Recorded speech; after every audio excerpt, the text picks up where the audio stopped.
के, बिना मेयर के, बिना डिप्टी मेयर के चल रहा है रांची महानगर, रांची नगर निगम। क्या कहेंगे, क्या लगता है सरकार की मंशा क्या है इसमें? देखिए, राज्य सरकार ने सोची समझी राजनीति चली है और अगर आप इस पूरे प्रकरण को देखेंगे तो एक साजिश के तहत इस चुनाव को टाल दिया गया है।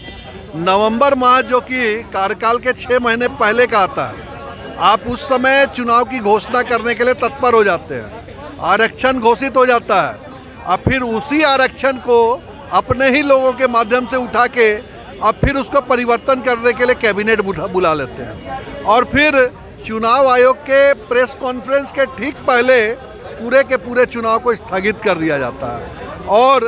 ट्रिपल टेस्टिंग की बात जो राज्य सरकार को सुप्रीम कोर्ट ने निर्देश कितने दिन पहले किया था, पंचायत चुनाव हो गए, उसमें आपने एफिडेविट किया कि हम उसके ट्रिपल टेस्टिंग की ओर बढ़ेंगे, लेकिन उस पर सुप्तप्राय व्यवस्था स्पष्ट करती है कि आप चुनाव नहीं कराना चाहते हैं। मैं समझता हूं कि राज्य में एक कुशासन की व्यवस्था है, तीसरी सरकार को आपने बंद करने का काम किया है, राज्य की जनता को घंघोर अंधेरा में भेजने का काम किया है, क्योंकि तीसरी सरकार घर घर की सरकार होती है, छोटे छोटे मुखिया पार्षद इसके प्रतिनिधि होते हैं और लोगों की समस्या उनके घर में हो जाती है, सुलझ जाती है। लेकिन इस तरह की व्यवस्था को ध्वस्त करके आपने लोगों को अधर में रखने का काम किया है और जिस तरह की विकास की गति चल रही है, आप देख रहे हैं कि प्रशासनिक व्यवस्था पूरे अधिकारियों के गिरफ्त में चली गई है। जो कार्य पिछले 1.5 वर्ष पूर्व होने थे आज शुरू तक नहीं हुए, लेकिन कोई उसको देखने वाला नहीं है। तो इसके पीछे कहीं ना कहीं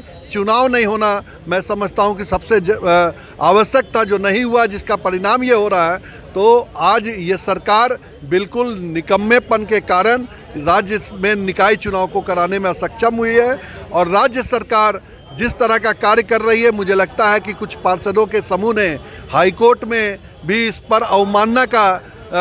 रुख लिया है और मैं समझता हूं कि माननीय उच्च न्यायालय भी जरूर सरकार से कुछ ना कुछ इस तरह की कार्रवाई करेगा जो सरकार के लिए अच्छी बात नहीं है। आज के दिन निकाय चुनाव आवश्यक है, जो तत्काल तुरंत होना चाहिए।